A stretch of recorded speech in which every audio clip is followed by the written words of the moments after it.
I was thinking about it, and I asked myself the question, why are things in general, some things are visible and some things are invisible? For instance, subatomic particles, atoms themselves, and definitely subatomic particles are invisible.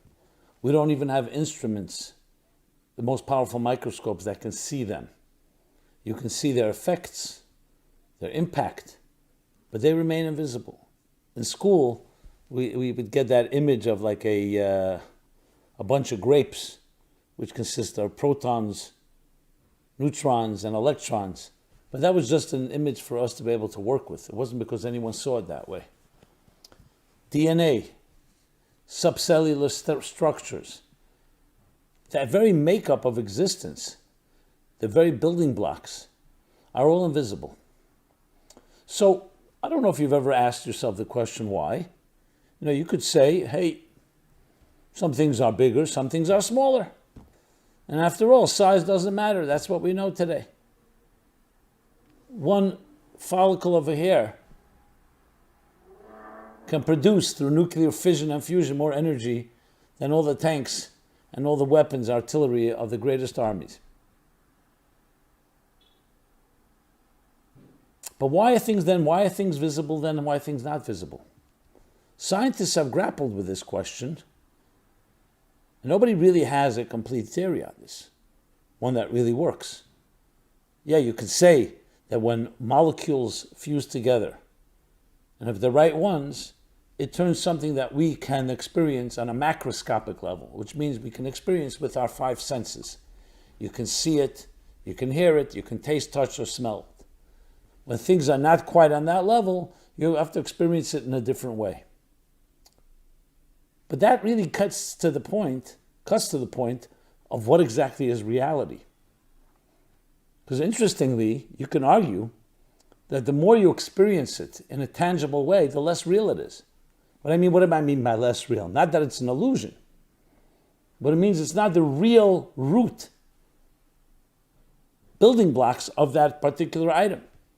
So whether you look at water or fire, or any other of the visible experiences in life, entities, phenomenon, they're all made up of elements, which in turn are made up of molecules, which in turn are made up of atoms, which in turn are made up of subatomic particles, subatomic, and who knows how deep down the rabbit hole you go. But the deeper you go, the less tangible, the less physical, the less concrete. Why is that the case? Why wouldn't it be the reverse? That the real subcellular, subatomic structure should be visible, and the superficial should be invisible. And what does it tell us about our own empirical experiences in life?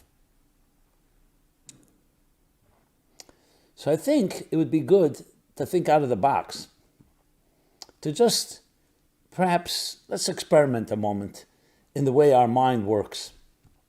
Just because we experience something doesn't mean that that's the full reality of that experience. Which means, simply put, if I asked you, what does the horizon look like? The answer is going to be based on where you're standing. If I ask it to you right now, you look out the window, or if you're outside, you'll say one answer. If you're on top of a mountain, it'll be a different answer. If you're in a valley, it's another answer. If you're middle of the mountain, it's a fourth answer. So in other words, it's all dependent on perspective. There's no one objective answer. What does the horizon look like? Basically, you climb the mountain, the horizon widens and expands. You read about the astronauts that landed on the moon or went to outer space and they saw Earth for the first time. It was awesome. They never saw that context and that perspective. So much about life is not about us objectively knowing what is happening. It's us experiencing something a certain way. Talk about a soul's eternal journey. So I was always lacking words when people would ask me, where does a soul go to after it passes on? But then I was thinking about it and I said, imagine a conversation, a dialogue between a refrigerator and electricity. And the refrigerator asks the electricity, where do you go to when they pull the plug? And the electricity responds with incredulousness. What's the chutzpah? What nerve do you have to ask that question? You're a little box they just invented in the last century or two. You think now you're the center of the universe? You ask me where I go? I go back to the place before they discovered you, before they invented you, before they learned to generate and bottle or contain electricity in a box called a refrigerator. I go back to a place that's beyond time and space as you would understand it. And when you think about it, of course, same question. Where does the soul go to? That's based on the premise that we are where it's at. This is the center of everything right here. So where does the soul go? But perhaps we're not the center of it all. There's much more. There's a bigger picture. And like electricity, the soul goes back to its natural place before it was contained in this physical body, in this leg of the journey, and it continues the journey. It's in other dimensions. No different than when you ask electricity or energy, that when you burn a piece of wood in a fireplace, where does the wood go? So the wood breaks down, but it turns into gas, it turns into warmth, it turns into fire. Heat water, turns into gas. Freeze it, it turns into ice. So different states of the same entity can go through many stages. Some of them are visible, some are not. Once it turns into gas, we won't be able to recognize it. We know today matter equals energy. E equals mc squared. And therefore you can never really destroy matter. So the fact that you take an object and you destroy it, you just turned it into another form. So this is critical in understanding reality in general. So the search for reality, I would say, is not a static one. It's not one perception. It's a journey. We begin with our senses. What I see, what I hear, what I taste, I touch, and I smell. And then when you ask yourself, is there anything more? Absolutely. There are ideas. You can't see or hear them or taste or touch or smell them. You can sense them in some way, but there's no way to measure them. You have emotions and feelings. Love. You just need different instruments.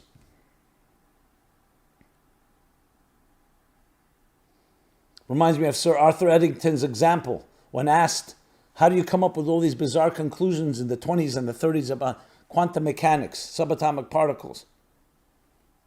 To the point that they began to see that the world there is an indeterministic one, a world of probabilities, where things are not defined.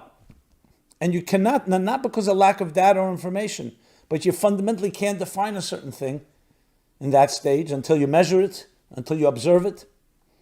And he gave the example of a fisherman who spread his net across all the 7 seas and began to collect and gather all the fish in the seas.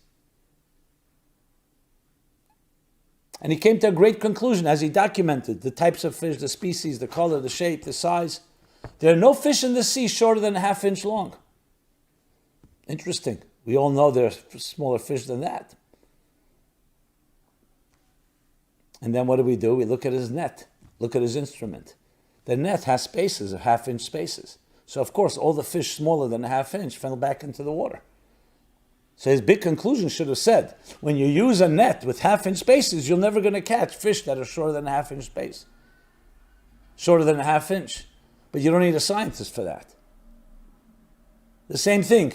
If you're going to look at a horizon from a valley, it's going to look like one thing. If you look at a horizon from the top of Mount Everest, it's going to look very differently. So the first thing is we need to look at ourselves first before we talk about outside realities. Talk about empirical evidence. Empirical evidence is subjective to the person who's doing the empiricalizing. I don't know if that's a word. The person that's doing the observing, and what instruments are they using? Now, with that in mind, I think we can understand why God is invisible. But in truth is, as we'll discover, invisible doesn't mean it's invisible. Just because you can't see subatomic particles or you can't see love doesn't make it invisible. You could say it's invisible to the net, the instruments called eyes of flesh and blood. So we have to really define visible and invisible. You can argue that atoms are far more visible than matter that we can't see. Depends what you define by visible. If you mean visible physical vision, so physical vision, like the refrigerator, can only see what it can see. As a matter of fact, you could argue that visibility, what we recognize as visibility, is limited vision. Just like consciousness is limited consciousness. The supraconscious, what some call unconscious, subconscious, is actually far wider and more vast than the conscious. The conscious ideas that come into your mind are limited perception. That's why you can contain them. If they flow too quickly from the supraconscious or the collective unconscious, whatever word you give for it, so it would be like a reservoir that has no filters and no regulators and no faucets, it would flood and destroy. In a sense, that's what true madness is. That's why there's a thin line between madness and genius. So it's not just what's flowing, is making sure the flow is regulated. If it starts pouring rain to the point of a flood, it will destroy the fields just like a drought. The key to rain is drop by drop. The same thing, intelligence, consciousness. So our conscious perception of things, our conscious senses are actually limited. That's why we can contain them. If it would come too quickly, it would overwhelm us. We would not be able to remain sane. So sanity, you can say, is limited awareness. I know it sounds strange, but that's what it is. We can't live in the world of the insane, the world of madness, in a world where there are no boundaries, in a world where there are no compartments. It's necessary. Imagine a person who has trauma, a loss, a death, and they wouldn't be able to compartmentalize, and at some time the memory fades so they can live. If they're always living in the moment of shock and trauma, it wouldn't be called PTSD. Post-trauma, it would be constant trauma. But our minds have a way of compartmentalizing, putting it in a closet. It doesn't mean you can't retrieve it. But it's vital that we have compartmentalization in a structured world. But as William Blake said, when you cleanse the doors of perception, what do you find?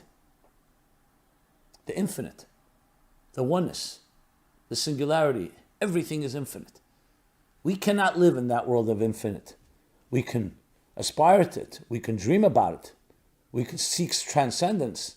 But we need to some way bottle the infinite in the finite. Using another William Blake's statement, his beautiful poem. He says, to see a world in a grain of sand, a heaven in a wildflower, I should say. To hold infinity in the palm of your hand and eternity in an hour. We need the hour. We need the hand. We need the sand. We need the flower. But in it, you can see the infinite. So let's go back to visibility and invisible. When Moses asked God, let me see your face, it was a voice of intimacy. It's like when you love someone, I want to see you. I want to see you in your full glory. I don't want to see you just in garments, covered up, limited. And God responds, no man can see me and live. Because if you see me, you are me. And then you won't be you. You'll be burned up, you'll be absorbed, you'll be dissolved in a higher consciousness. But the interesting thing is, when you read it closely, God is really saying, if you want to see me, don't look. Don't look on your terms. Allow yourself to suspend yourself. Allow me in that way. And then you can see me. In other words, by not looking, you see me. What does that mean? That if you want to perceive the invisible, you have to get yourself out of the way, because yourself has that limited perception. You have your net, the way you see the horizon. And the me, and our parameters are limited. So indeed, it would make no sense if God was visible. If God was visible, it wouldn't be God. It would be something, a construct that we can relate to. That's the antithesis of what God truly means. A true reality, absolute reality. Something that is beyond everything is by definition defies the senses. Can the senses have some taste of it? Just like when you listen to music, you're hearing the sounds, but the experience is far beyond just the sum total of the sounds. And that's what Abraham, when he was seeking God, came to realize. First, he did it through process of elimination. Well, he always did it through process of elimination. He said, it can't be those idols that my father was manufacturing. That's for sure not. Maybe it's nature. Pantheism, maybe nature. And he looked around the beauty of nature, the sun, the moon. But he realized that was just another extension of material existence. Yes, sublime, beautiful, poetic, romantic, but still part of a reality that was too close to us. And as he continued his journey, he continued the process of elimination and realizing, I am looking for the whole reality. I'm just a piece of reality. I'm just a refrigerator. The refrigerator shouldn't define the part doesn't define the whole should define the part. And he realized, for me to experiencing the divine, to experience the magic of the divine, the grandeur, the majesty, I need to suspend myself and just let it enter. Just like when you stand in front of a beautiful, a beautiful piece of art, or a beautiful act of nature. You stand in awe.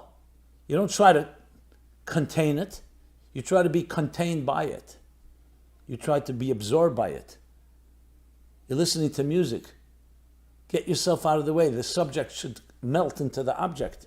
You're reading a book and you get so absorbed you don't even realize you're turning the pages.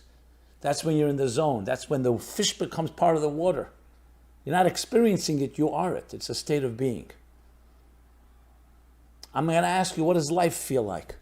What does it feel like to be alive? If you have an answer, you probably need to see a doctor. Because the sensation of life shouldn't feel like anything. You shouldn't feel your blood pumping through your veins. Yes, when you're running and then the heartbeat goes up. But if you feel a thud, you feel dull, you feel sharp pain, or even if it's not pain, as soon as you feel something, it means it's not seamless. Consciousness is an experience of two things, I and what I'm feeling.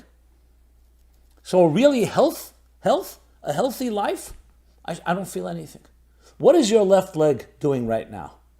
The second before I asked you the question, you weren't thinking about it.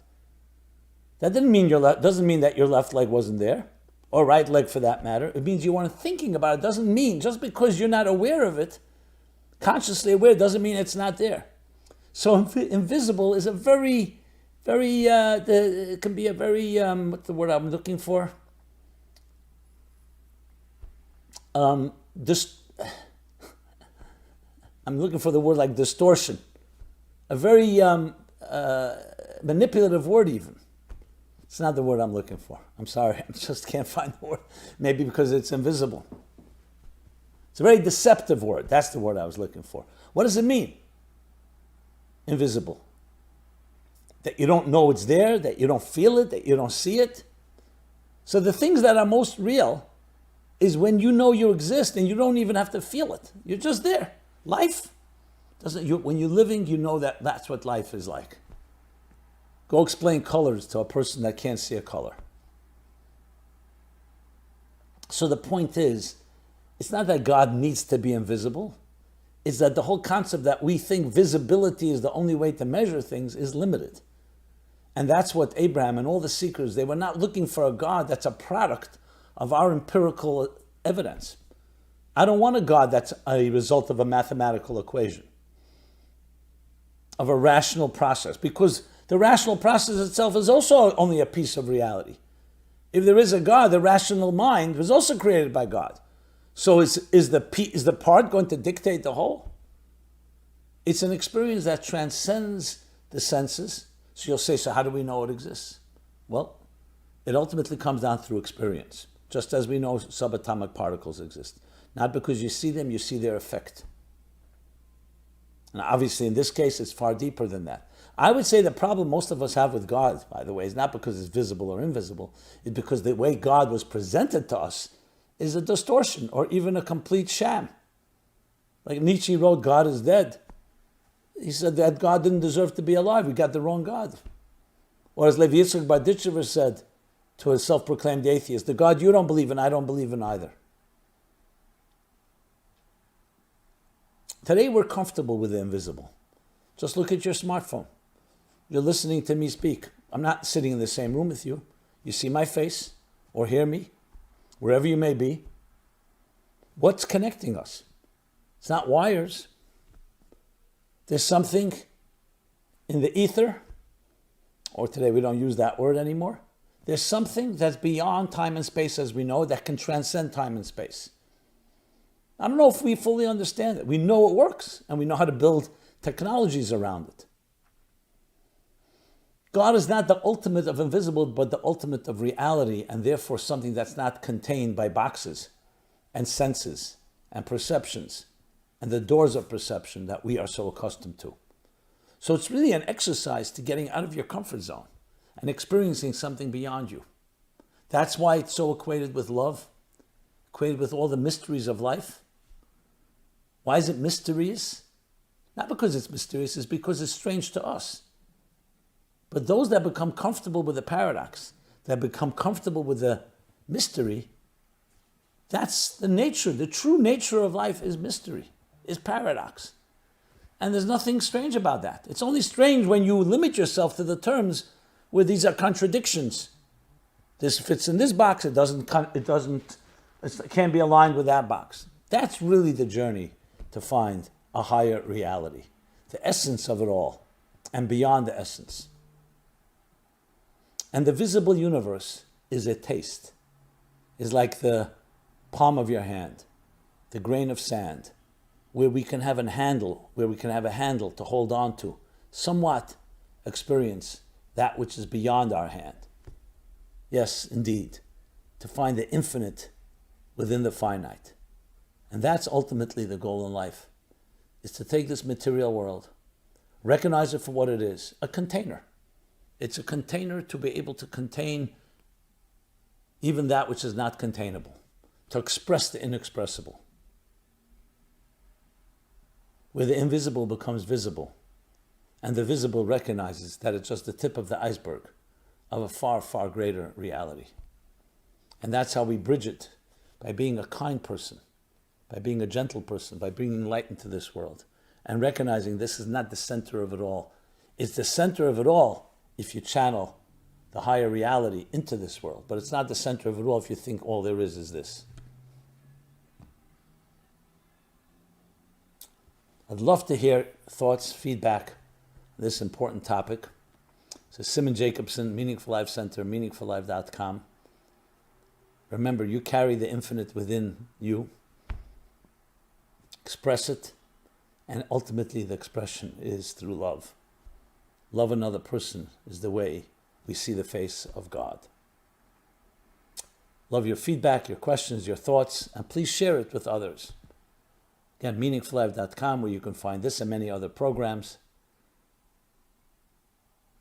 And above all, let us all join together, each in our unique way, and create this cosmic symphony of beauty and magic and music. Thank you so much.